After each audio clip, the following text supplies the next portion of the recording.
Imagina a seguinte cena. Uma bicicleta de alta performance a uns 40 quilômetros por hora no asfalto quente. Uhum, pegando pesado. Isso. E aí corta para o silêncio absoluto, sabe? Aquele silêncio reverente do interior de uma igreja. Nossa, uma quebra total de clima. Exato. E para fechar, uma taça de vinho suada, descansando ali do lado de uma garrafa de água térmica, numa mesa de varanda à noite. Eu fico me perguntando o que esses três recortes que parecem tão, perfeitamente normais e isolados, o que eles dizem sobre o segredo da longevidade na vida moderna? Olha, eles contam uma história que, sinceramente, uma biografia tradicional daquelas gigantes, né, com 500 páginas em ordem cronológica. Sim, aquelas bem engessadas. Pois é. Elas talvez não conseguissem capturar com essa mesma precisão. Porque quando a gente analisa a vida humana através do micro, sabe? Dos pequenos hábitos, dos objetos banais do dia a dia, é aí que a gente encontra a verdadeira arquitetura do cotidiano. E é fascinante, né? Perceber como as escolhas mais simples, mais prosaicas, elas carregam um peso imenso. Com certeza. E bom, hoje o nosso mergulho vai exatamente por esse caminho. A gente não vai analisar aqui uma figura histórica secular ou um tratado filosófico. O nosso material de hoje é um mosaico incrivelmente pessoal e contemporâneo. E eu tô muito animada para essa análise de hoje, viu? Legal, porque a gente vai acompanhar a celebração dos 56 anos de vida do Luiz Fernando. Carinhosamente conhecido como Cuca, né? Isso, o Cuca, lá na cidade costeira de João Pessoa, na Paraíba, e as fontes que a gente tem em mãos hoje são puramente fragmentos. Algumas fotografias de celular, áudios de aplicativos de mensagem, o contexto cru dessas interações diárias. E sabe que a sociologia moderna se apoia muito nisso, né? Nesse conceito da microhistória para entender fenômenos que são muito maiores. Sério? Como assim? É que por muito tempo a galera achava que para compreender o propósito de vida de alguém era obrigatório focar naqueles grandes marcos, sabe? Ah, a formatura, o dia do casamento. Exato, as grandes conquistas financeiras e tal. Mas os antropólogos contemporâneos, eles mostram que as nossas definições reais de felicidade e de estabilidade também estão escondidas nas escolhas ordinárias. Nas entrelinhas. Isso, é o que a gente veste no domingo de manhã, o tom de voz que a gente usa para mandar um áudio rápido. Onde a gente escolhe sentar no fim do dia, né? Perfeito. Esses pequenos dados empíricos, eles revelam a estrutura real de uma vida bem vivida. E, cara, ao juntar essas peças do Cuca, lá em João Pessoa, a imagem que se forma não é de jeito nenhum de uma vida flutuando à deriva. Os 56 anos dele estão, assim, firmemente ancorados numa dinâmica muito clara, que a gente percebeu como um tripé. Um tripé bem sólido, por sinal. Pois é. Tem uma intensidade física arrebatadora de um lado, tem uma serenidade espiritual muito profunda do outro. E amarrando tudo isso, a gente encontra o conforto, a qualidade das conexões afetivas. E a primeira peça desse quebra-cabeça, ela joga a gente direto pra rua. Pro asfalto quente. Pro asfalto. E a imagem é super vibrante. O Cuca tá posicionado numa daquelas ruas com calçamento clássico de pedra, sabe? Bem charmoso. Rodeado por umas árvores bem frondosas, e a luz do sol entrega toda aquela atmosfera litorânea, inconfundível de João Pessoa. Dá pra sentir o clima, né? Dá mesmo. Mas assim, ele claramente não tá lá só pra um passeio despreocupado no calçadão, não. Ah, definitivamente não.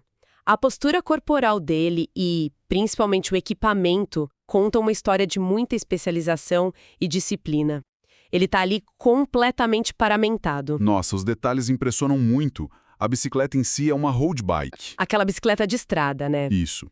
Uma daquelas máquinas super finas, aerodinâmicas, que são feitas literalmente para engolir quilômetros de asfalto. O quadro dela é escuro, tem um design super agressivo e os pneus, cara, os pneus têm aquele friso marrom clássico nas laterais. O que já mostra um cuidado super estético com o equipamento, né? Quem pedala sabe que isso não é por acaso. Exato, não é qualquer um que escolhe esse pneu. E aí ele veste aquelas sapatilhas de ciclismo de um azul bem vivo que clipam no pedal, sabe? Sim, as que travam ali para dar mais tração. Isso mesmo. Ele tá de capacete preto, bem ajustado, e uns óculos espelhados que também puxam para esse tom de azul. Bloqueando aquele sol nordestino pesado. Bloqueando tudo, e ele abre um sorriso largo na foto, incrivelmente genuíno. Ele faz um sinal de positivo para a lente, um joinha mesmo super animado. Mas olha, a peça central dessa foto, o que realmente rouba a atenção na imagem, é a camisa de ciclismo que ele tá usando. É uma peça verde e azul, né? Com aquela estampa enorme no peito. Isso, a estampa diz Pedal dos Monstros. E olha, essa estampa é a chave para a gente entender a relação dele com o esporte. Como assim, a chave? Porque no jargão desse atletismo amador de alta performance, o termo monstro não carrega nenhuma conotação negativa. Muito pelo contrário, é tipo o elogio máximo. Ah, tipo, o cara é um monstro na bike, nesse sentido. Exatamente. Chamar alguém de monstro significa reconhecer que a pessoa tem uma capacidade física invejável, uma resiliência fora do comum. E quando alguém aos 56 anos veste essa camisa com orgulho, essa pessoa está fazendo uma declaração clara sobre a própria identidade. Não é só um passeio de domingo de manhã. De jeito nenhum. O ciclismo, nesse caso, ultrapassa a barreira do mero passatempo. Ele é um pilar identitário da vida dele. Sabe o que é interessante? Isso dialoga diretamente com um dos recortes de áudio que a gente recebeu no material base. O áudio de aniversário, né? Esse mesmo. No meio de todas aquelas felicitações de aniversário, junto com os votos tradicionais de saúde, paz e tal, a pessoa do outro lado deseja especificamente, e eu cito, muitos pedais. Muitos pedais. Pois é.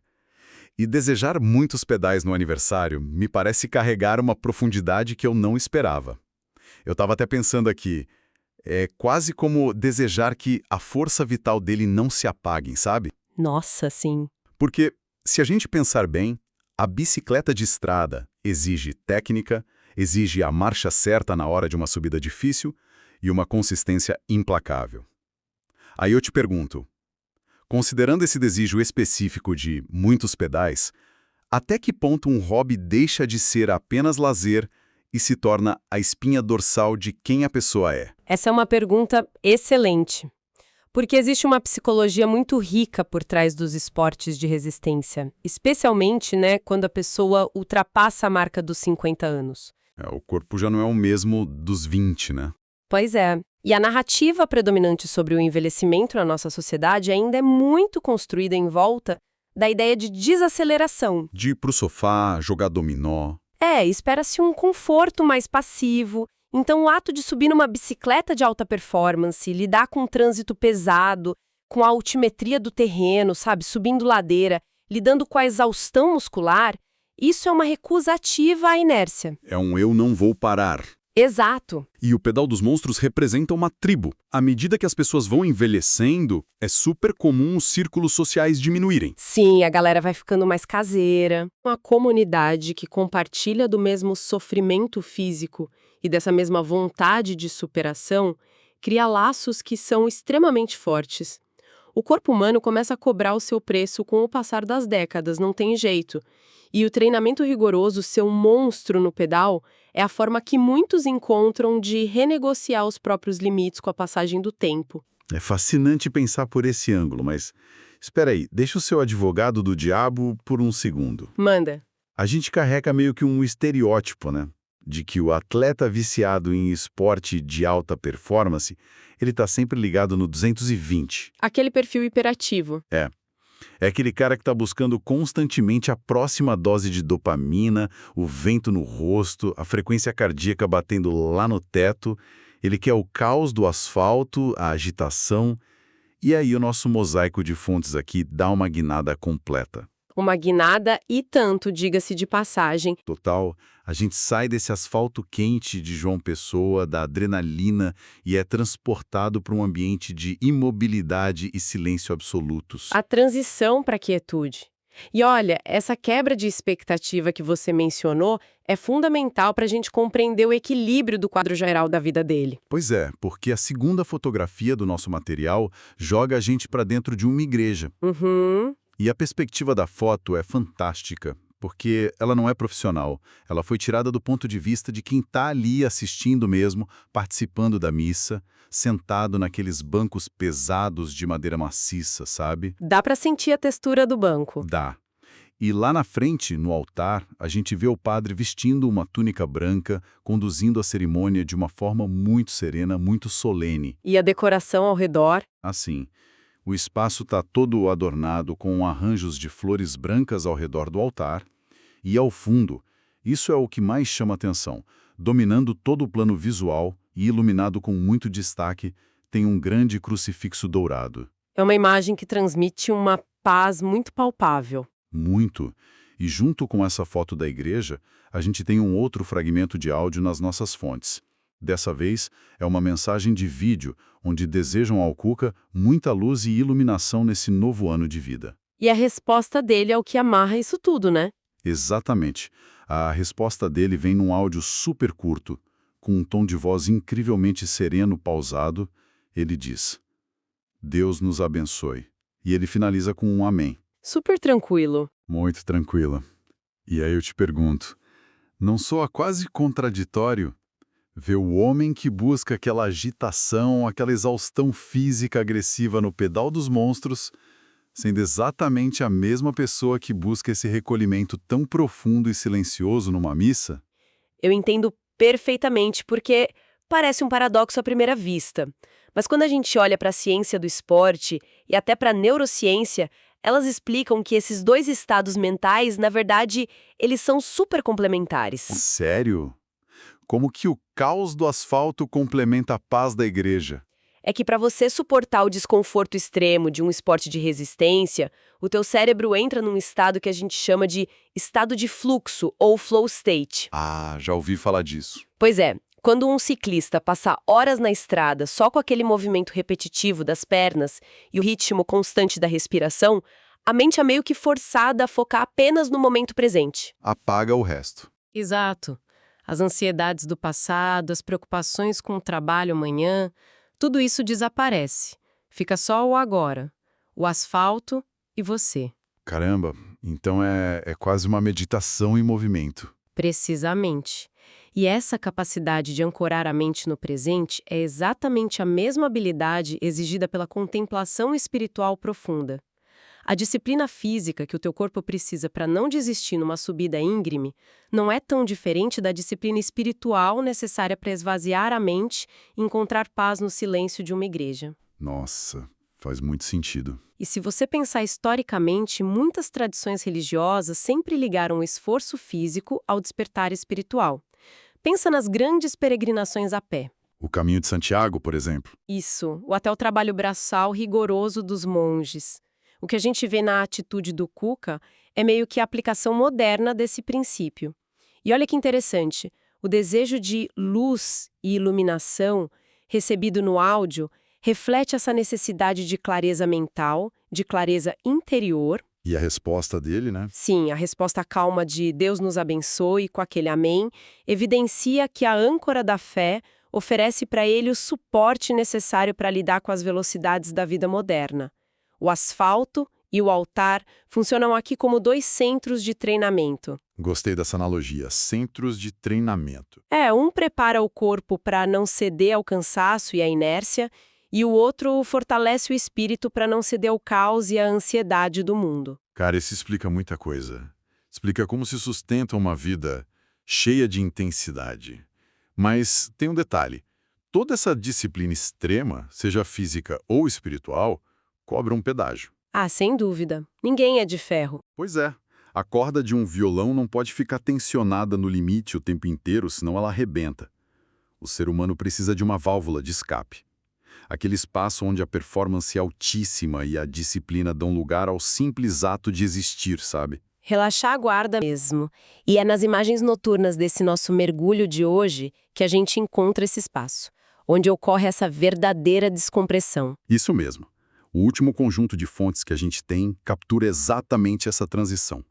O recorte de áudio final traz uma frase direta do Cuca, cheia de afeto, que diz: Obrigado, meu amigo, pela companhia. A companhia é um momento de retorno ao casulo, né? Depois de interagir com o mundo lá fora, com a comunidade do pedal, com a congregação na igreja, a narrativa do aniversário dele naturalmente converge para o santuário do lar, para o ambiente familiar e afetivo. E o cenário que ilustra esse sentimento de companhia é uma fotografia noturna de uma varanda. É um ambiente que, nossa, exala aconchego, dá para ver ali umas cadeiras de vime bem confortáveis. Bem típicas de varanda gostosa. Sim. E ao fundo a vista noturna bem tranquila e iluminada do bairro ali em João Pessoa. Mas o foco da imagem está no centro. Tem uma mesa redonda de vidro e, sobre essa mesa, os objetos dispostos formam um quadro que, para mim, é muito revelador. Eles contam uma história própria ali. Contam. Olha só. De um lado da mesa tem uma garrafa térmica azul escuro, daquelas bem robustas, sabe? Estilo squeeze mesmo. Sim, de ciclista. Exato. O símbolo universal da hidratação, do atleta que precisa repor os líquidos depois de ter sido um monstro no pedal. Mas aí, do outro lado dessa mesma mesa de vidro, descansando ali suavemente, tem uma taça de vidro servida com vinho tinto. O contraponto perfeito. E a taça está suada, com aquelas gotículas de condensação escorrendo pela lateral do cristal, mostrando que o vinho está numa temperatura diferente do ambiente. Uhum. E para fechar, bem no meio desses dois elementos, equilibrando o cenário todo, repousa um vasinho super delicado com uma planta verde. Eu olhei para isso e pensei, cara, esse é o yin e yang de João Pessoa. A garrafa de água de um lado e o vinho do outro. Olha, a composição dessa mesa é literalmente um tratado sobre o equilíbrio na maturidade. A garrafa de água térmica, ela é a promessa da disciplina. Ela está ali representando o compromisso dele com a saúde e a garantia de que, olha, no dia seguinte o corpo vai estar hidratado e pronto para voltar para o asfalto. A responsabilidade está ali. Exato. O vinho tinto, por outro lado, é a celebração do hoje, do momento. É a permissão que ele se dá para relaxarmos com a altura tensionada e aproveitar o prazer imediato da vida sem culpa. E a planta verde no centro, né? Ela serve quase como um mediador natural entre aquela rigidez fria do metal da garrafa térmica e a fragilidade festiva da taça de cristal. É uma imagem lindíssima. Mas sabe o que amarra isso de um jeito muito profundo? O áudio que acompanha a foto. A palavra-chave que você citou. Companhia. Obrigado pela companhia. Porque, pensa bem, aos 56 anos, a forma como a gente celebra muda drasticamente, não é? Nossa, muda demais.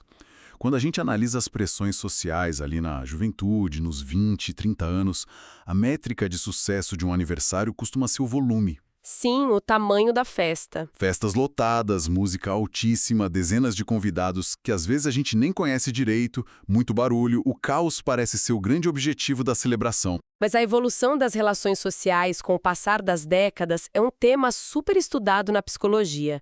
Existe um processo muito natural de refinamento. De peneirar, né? Isso. Quando a pessoa atinge um nível mais elevado de autoconhecimento, a métrica de sucesso deixa de ser a quantidade e passa a ser puramente a qualidade das presenças. E o ambiente dessa varanda reflete muito isso. Com as cadeiras de vime, a iluminação mais amena, foi um espaço desenhado para conversas pausadas. Para olhar no olho. Perfeito. Conversas atentas. Não é um espaço para aquele barulho dispersivo da juventude, é um espaço para conexões reais. O luxo nessa etapa da vida não se mede mais por grandes exibições ou, tipo, eventos faraônicos, sabe? O luxo vira outra coisa. O luxo é ter alguém de confiança com quem você possa dividir uma garrafa de vinho ao final do dia. Então, aquele agradecimento sincero pela companhia reflete que o Cook entende que todas as conquistas lá no esporte e toda aquela clareza espiritual que ele busca na igreja só ganham um verdadeiro significado quando são compartilhadas com os afetos dele. Observar esses detalhes é como assistir a uma aula, né? Uma aula prática de como estruturar o tempo e as prioridades. Porque se a gente se afastar um pouco para observar o mosaico completo que a gente montou hoje, fica muito evidente que esses 56 anos não representam só a passagem linear do tempo. Não é só pagar velhinha. Não é só mais uma folha arrancada de um calendário lá em João Pessoa. O que essas fontes revelaram para a gente é a construção meticulosa de um ecossistema. Uma arquitetura viva, né? onde cada elemento sustenta e alimenta o outro. Perfeito.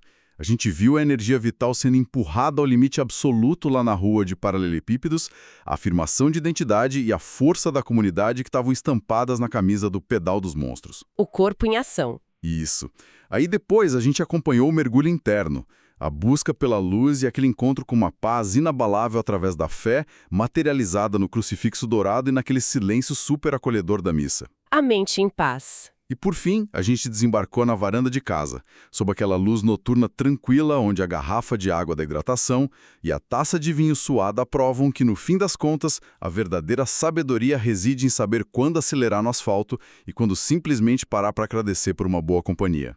É a prova definitiva de que a vida bem vivida é feita desses contrastes, mas em perfeita harmonia. Sabe, toda essa análise em microescala, ela nos deixa de frente com uma reflexão meio inevitável sobre o mundo moderno e sobre como a gente está registrando a nossa própria passagem por ele. Como assim? Pensa no seguinte, se a gente imaginar os historiadores ou os antropólogos do futuro, daqui a, sei lá, algumas centenas de anos, é muito improvável que eles olhem para os nossos grandes monumentos de concreto ou para os nossos relatórios corporativos para entender o que definia uma vida plena nesse nosso início de século. Verdade, isso é meio impessoal, né? Muito.